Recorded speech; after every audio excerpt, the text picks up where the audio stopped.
Ambalma Sheriff la Jabarani Flebo Malikono ani Malikoka annual mandon Felika Kanyashi au killing Bellajima for Sigorola ama fonga ko bisimila ko Jabaram so mandi koroni ko bamananga kuna funi alikene udaile lentoi ama fonga ko bisimila o malake jien fanfe kuna funi damnena amitaka yirima joko fino mali jago pela msemanu ka fara nyonga tomba ni Union des associations des commerçants détaillants du Mali o mawe uka sansu blomba otako sabana keno ulusigi ni foire de fin d'année ni fama fiama ni ngonjere kene bayere amina nyene ma kabo décembre kalot le tan flari la katabla janvier kalot le duru natala samba flani muga ani woro ni ala o irana yiri major de lanchi kene basta du 26 mars ali kene ba usanfe Sheriff la Jabarani so to kala uga bara mundun kene asiriara Kadija Traoré ani Draman Malili fe uyansa mamina anga jeko shiria nyofe Fiama nale sugufie belebele o mimbe dayele san labana nabe jian jago kela chama fara nyogonga wala saka jago do bala ninga fere fe songo de matemedia o siratige fe femie akola be maje kuluye oluka korofo konnana uyenya folike lanyini mun miu blaka atako sabana nyenamaya 26 marsi keneka voulez flari fem flari be fara mi fengremay explosion boli en communication awdunga ko awma klone kala depuis lancement phobie Nambake amba beli wili ukili flana ou explosion à la barcala il y a plus de 600 explosions sur route il est minimum ni à la barcala ni ba besoin donc faut le citer oui à la ta ko fait minga gelo kera non parce que c'est la nia édition sabanandi donc parce que munu mbambo bamdon bambaraki to donc dalin loana parce que alnia amnana ya jamakana ne a chien folo de akana ya en la première édition, deuxième édition, on a fait bac de là. Mais troisième édition, il n'y en a rien. Mais il n'y a jamais rien fait. Ou bien il parce que ni dernier a attaqué. Voilà. Fémier assemblée permanente des chambres du métier au Mali. Ale Nyama, ale mieni kene insheria. Ayaka hakilna taudi. Kasangani ninta ko sabanayi. Jago e fenyini. Donc ni an kodo nana ni kalando de. Kalamba de soro ngono. Voilà, moi je codo flèche du moins mais ni réa bara min kala ni sanga mien ke ni go chewra e ben avec son bentelia voilà ni mi gele sur ka côté la na farla no nga na analyser avec sababu be mina donc ame do de kala ka bena alfa lanche mais jago kala munu na ka no ga mine ame do ko ala ka to ga mino be kasa bula barakala mbu chela ka mino fere fana san labana ala ka be san ala ka bela kana ala ka farsi ge hera la ka bili hera ni afsi ko sabana ame do kala ka nanna ira ambela jelen kenena ame olodonya ka fo ko fiama ale kani mbare nundoni no betali ke san kuncheli sugufie darabane ndaye lika akunchela ni munu salo ani nyada muntaliye ni jago kela yiriga nu oluka fere feunka aka donc a fo ko femie fiama ale édition 2025 no betali ke atako sabananga abeka make me yiriga de bisimla ninga bo farafina dugu chamana ani jansirike nani fangoro olumunu mena uka jago feun fese ina fo anga lada la feun sene bina kunka ona nyogona chama wani sugufie indele nbeto fo table janvier kalo kleduru samba fla ani mugan woro ameto yirima joko fe halibinga ameta kuna foni nasra yoro fe kenya ministry so ministry ale yirima joko kenya so ni o sescomi o panodo so le doni kurumu karli baraw sheria kabeni alamsai décembre kalo klita ani shekin samba fla ni mugan ani duru ni akene kun sheria lendo fana yirima jore asigida yere marakafu manyema o fe Sheriff la Jabarani so to ala Abdul Karim Sako anaka jatala Abdoulaye Jara ulude tume Yirimajo siyasi comme o bora ka bara belebele ke no ye kuramene kura sani ye okumi ma pano solaire amneu ana bateru bela jele mi musaga tara sofa war million bi duru ana kunga fena a baraw bela jele musaga bora asako yirimaw yere jufa kononana jamana kenya ko be ministre min bulu onana a baraw kolombo kari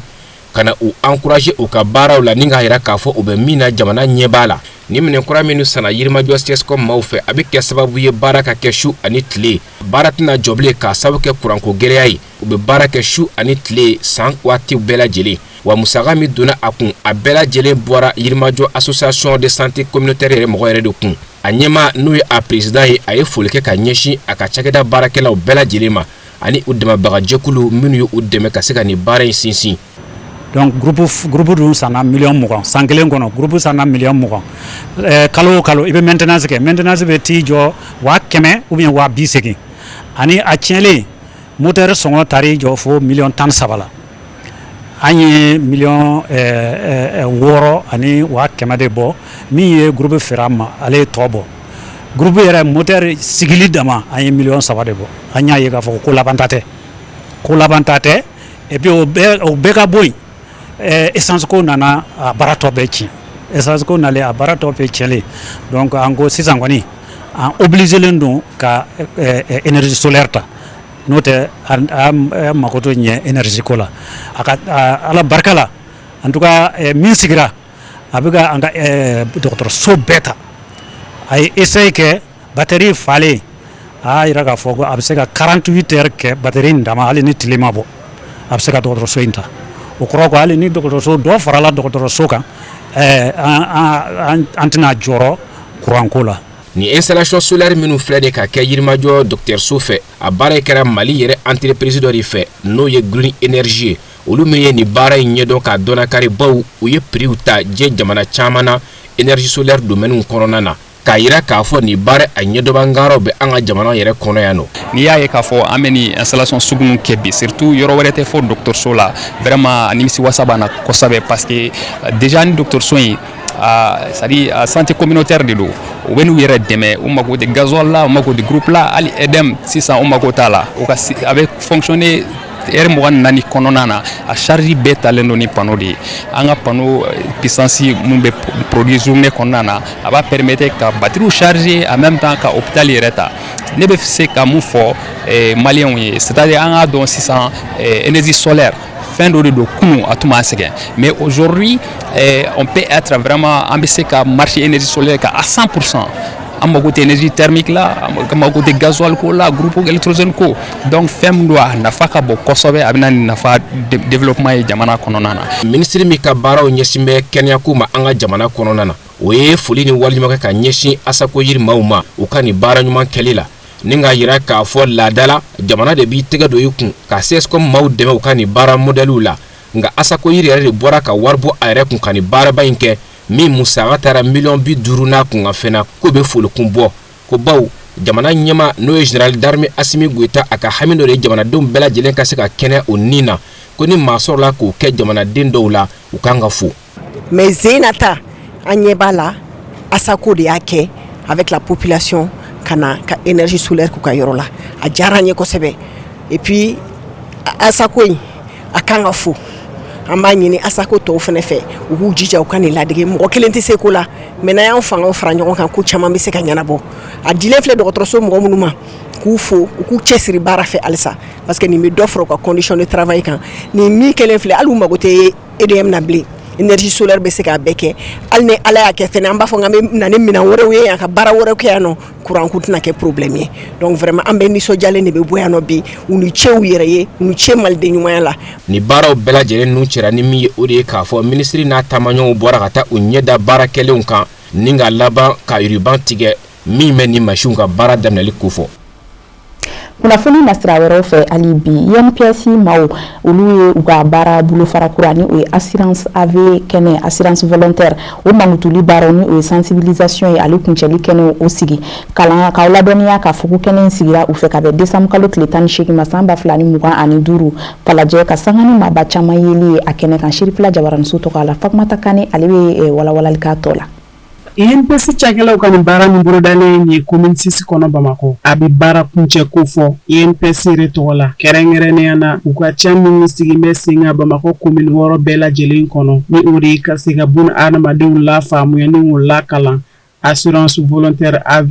ni u kama ko campagne de sensibilisation sur l'assurance volontaire AV kɛnɛ hakilina kun yɛrɛ ti dɔwɛrɛ f'u ye fo ka maaw lafaamuya kosɛbɛ nin baara kofɔlen in na. AV kɛnɛ daminɛna pour que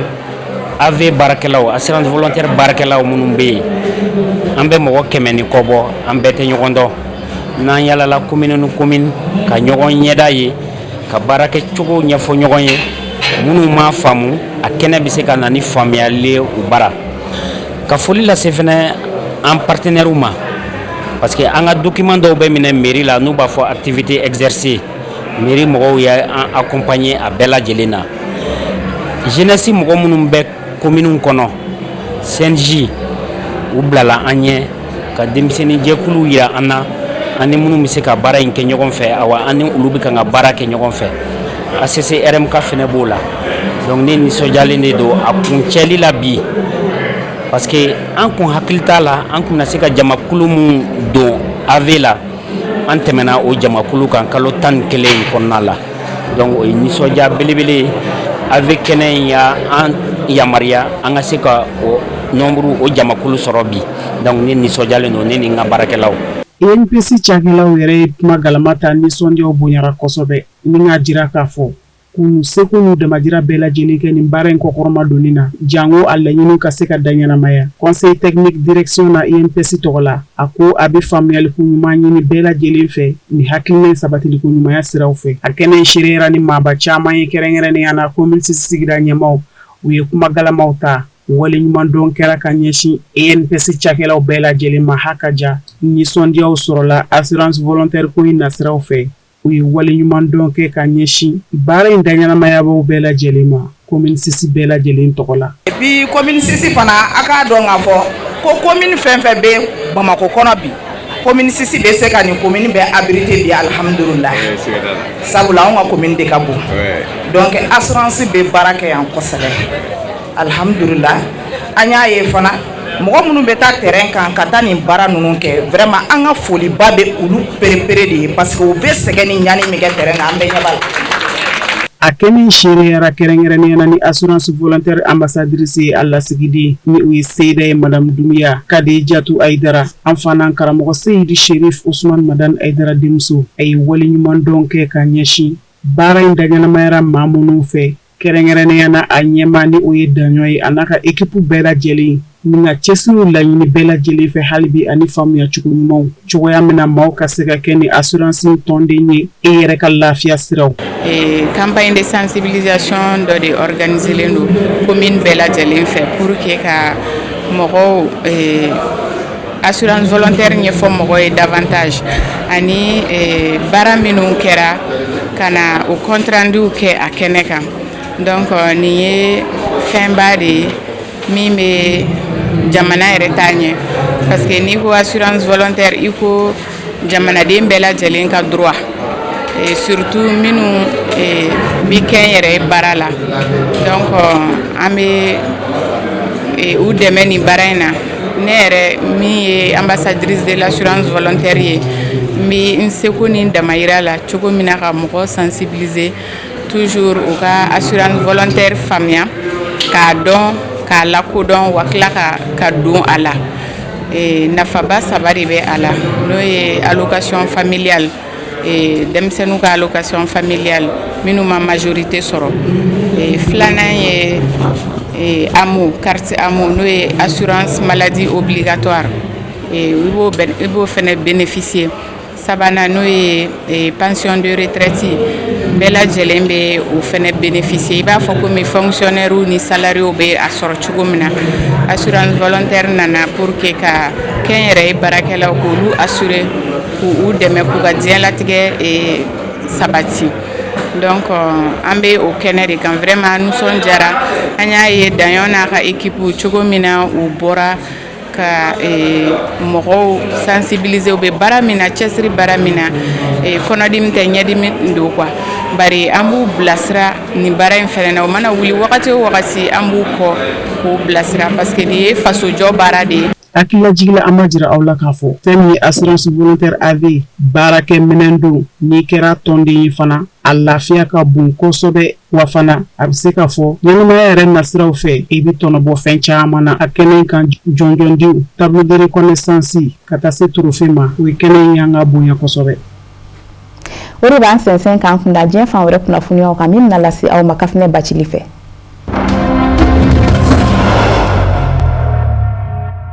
Fangajaso bolodalen kɔfɛ Benin jamana kɔnɔ kabini Desanburu kalo tile 7 ye n'a ma sira sɔrɔ o kɔfɛ Farafina tilebinfɛ jamanaw ani Sahel jamanaw tɔgɔ la diɲɛ seligi naani tɔnba Nations Unies ka tɔnbolo fara min bɛ o lasigiden kɛrɛnkɛrɛnnen ka dankan représentante spéciale adjointe ale ye kangari gɛlɛn da Benin maa ɲɛmaw ye k'a yira k'a fɔ yɛlɛmakura minnu kan ka don jamana marako la ko maa dɔ walima jɛkulu dɔ kana nin bɔ a la n'a ma ɲɛ jamana ko don a ka kan bɛɛ lajɛlen ka lamɛn bɛɛ lajɛlen fɛla ka jate diɲɛ seligi naani tɔnba Nations Unies ka lasigiden représentant spécial adjointi a tilala ka wuli kɛrɛnkɛrɛnnen kɛ ka taa Benin faamaw yɔrɔ yɛlɛma minnu kan ka don jamana sariya sunba sariya kisɛw kɔrɔ u k'a lajɛ a ka kɛ jɛlenya ni ladiriya kɔnɔna na k'a dabajɛya bɛɛ lajɛlen ye. Fangajaso min hakilina tara k'a bolo da Benin jamana kɔnɔ ka bɛn Desanburu kalo tile 7 ma a kɛra ka sanga ni labɛnw waati ye kumana min na Benin jamana yɛrɛ bɛ k'i kunda jamana ɲɛmasigi kalata ani wasaden sigi kalataw kan olu dɔgɔdalen don ka ban k'a bila sankura san 2026 daminɛ la. N'a ma ɲɛ k'a fɔ kalata ninnu sera ka ban a ka kan jamana kɔnɔdenw ka ɲɔgɔn lamɛn ka ɲɔgɔn kunkilenna dɔn ka hakilinaw dɔn yɛlɛma min bɛna don jamana sariya sunba sariya kisɛw kɔrɔ a ka kɛ Benin ka den bɛɛ lajɛlen ka bɛnkan talenw ye u fɛlaw dajiralen kɔfɛ mara kɛko ɲuman u bɛ se ka sabati cogo min Benin fangajaso min n'a bolodara nka n'a ma sira sɔrɔ a kɛra tile damadama kɔfɛ Guinée Bissau jamana ɲɛma Umaru Sissoco Embalo ka fanga dafirilen kɔ ka bɛn ni waati min na ni jamana ɲɛmasigi kalata yɛrɛ kun kɛra Guinée Bissau ni jamana yɛrɛ kun sigin bɛ ka kalata jaabiw makɔnɔ. Diɲɛ siri naani tɔnba Nations Unies ka lasigiden in y'a jira k'a fɔ fangajaso min hakilina tara k'a bolo da Benin jamana kɔnɔ n'a ma sira sɔrɔ o b'a sɛbɛntiya k'a fɔ jamana sariya senw tɛ bolo jɔlen kan. Sudan jamana furancɛrɔ fanga maa ɲɛma Abdel Fattah al-Burhan ka bɛn ni Alamusa ye a y'i kunda Egypte jamana kan a bisimilara Caire. Egypte jamana ɲɛma Abdel Fattah al-Sisi fɛ jamana ɲɛma fila ninnu Abdel Fattah al-Burhan ka bɔ Sudan kɔnɔ a n'a jatigikɛ Egypte jamana ɲɛma Abdel Fattah al-Sisi u kan ka ɲɔgɔn kuma ɲɔgɔnya fanbaw bɛna boli Sudan jamana ka bisi basa ni basigibaliya de kan. Sudan jamana min kɔnɔ sanga ani wagati Sudan sɔrasiya ani kulu maramafɛntigiw force de soutien rapide bi kari ɲɔgɔn na ka jamana basigi tiɲɛ min bɛ kɛ sababu ye maa bayirikaw ni ka to a dafɛ maa miliyɔn caman kɛlɛ kamanagan ni siranya sababu la olu b'u sigiyɔrɔw bila ka boli ka taa u yɛrɛ kalifa fan wɛrɛw fɛ. Sudan jamana ɲɛma General Abdel Fattah al-Burhan ani Egypte jamana ɲɛma Abdel Fattah al-Sisi u jɛra ka sigi in kɔnɔna na jamana ɲɛma fila ninnu u sinsinna Sudan jamana ka yɛrɛya a n'a ka kelenya kan o bɛ se ka sɔrɔ ka sinsin cogo min fo ka se a ka jamana sariya senw ma olu ka se ka jɔsen ɲuman kan.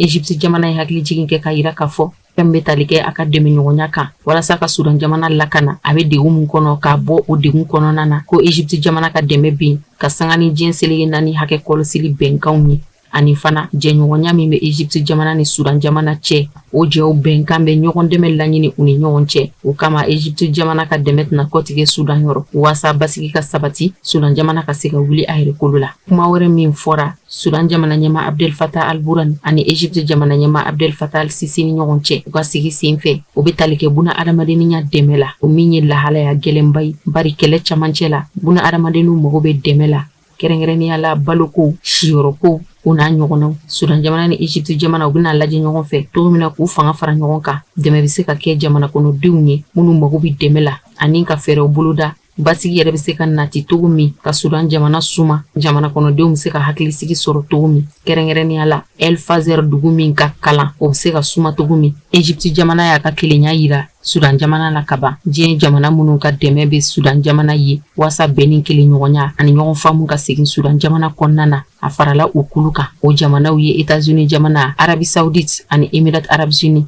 olu ka fara ɲɔgɔn kan kun ye basigi bɛ se ka na Sudan jamana kɔnɔ cogo min hali n'o y'a sɔrɔ sanga ani wagati wulikajɔw bi senna yen nɔ ni sɔrasiya ani force de soutien rapide mamurutilen jɛkulu bɛ kari ɲɔgɔn na.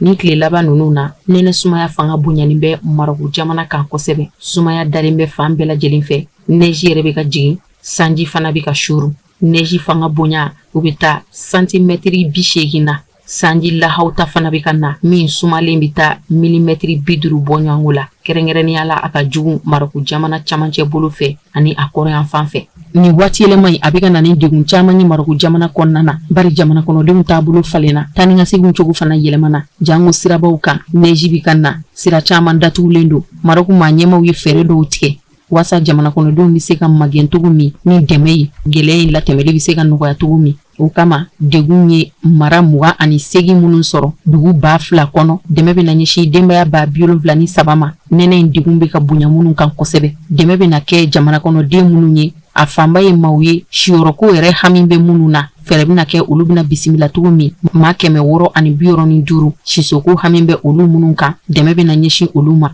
muso lasiribagatɔw fana jɔrɔ minɛna muso garijigɛlen 2,700 ani 90 ka fara maakɔrɔ 10,8 722 ani 22 kan olu bɛna kɛrɛnkɛrɛn k'u magɛni dɛmɛ ye bari waati in kɔlɔlɔ degun ka jugu olu ma kosɛbɛ waasa ka sira bɔli nɔgɔya taa ni ka segin bɛ se ka nɔgɔya jamana kɔnɔdenw ma cogo min anu ka lakanaw bɛ se ka sabati cogo min bolimafɛn minnu n'olu bɛ boli neige kan o 1,025 ani 5 ani 24 fɛɛrɛ bɛna kɛ k'o de bila jamana kɔnɔdenw ka bolo kan u ka taga ni ka segin bɛ se ka nɔgɔya cogo min ka se k'u lakana ka bɔ nɛnɛ in kasara ma.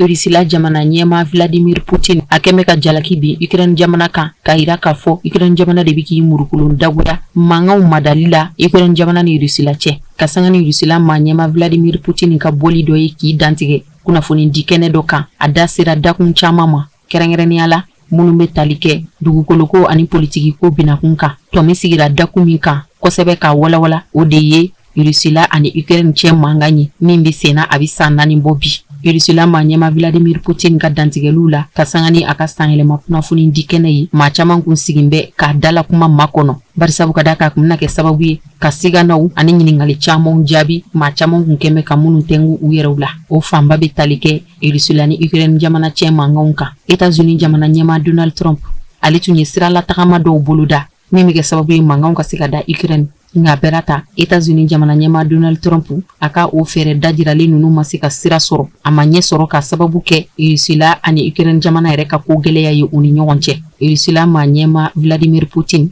a ye kunnafoni di kɛnɛ in kɛrɛnkɛrɛn waasa ka se k'a fɛla jira diɲɛmaa la Rusila ani Ukraine cɛ mankan na mankan yɛrɛ dabɔra Ukraine kɔnɔ février kalo de la san 2022 an kundatɔ filɛ a san 5nan kan kalo damadama k'a ta mankan wuli don na san 2022 kana se bi ma kɛlɛ ma se ka fiɲɛ bɔ barisabu ka da kan bɛnkanw ma se ka sɔrɔ min bɛ kɛ mankan fura ye politiki ko ani dugukoloko mankan o de bɛ Ukraine jamana ni Rusila cɛ Rusila maa ɲɛmaw ka fɛn kanulen ye min ye u ye u bolo mana bɔ mara 4 minnu nɔfɛ ni Rusila sɔrɔsiya ye o fara a bolo kan Rusila ka laɲini ye o mara ninnu ka se ka lakodɔn Rusi mara duguw ye Rusila jamana bɛ ka wajibiya Ukraine jamana ma Rusila jamana samanen bɛ yɔrɔ minnu nɔfɛ o fara a ka bagokolo kan Rusila maa ɲɛmaw b'a la ka laɲini Ukraine jamana ka wuli ka bɔ yen yɔrɔw la ka to u ye o de ye mankan kun ye fɛɛrɛ bɛ ka ɲini min na ka mada ni fura ma sɔrɔ a la fɔlɔ.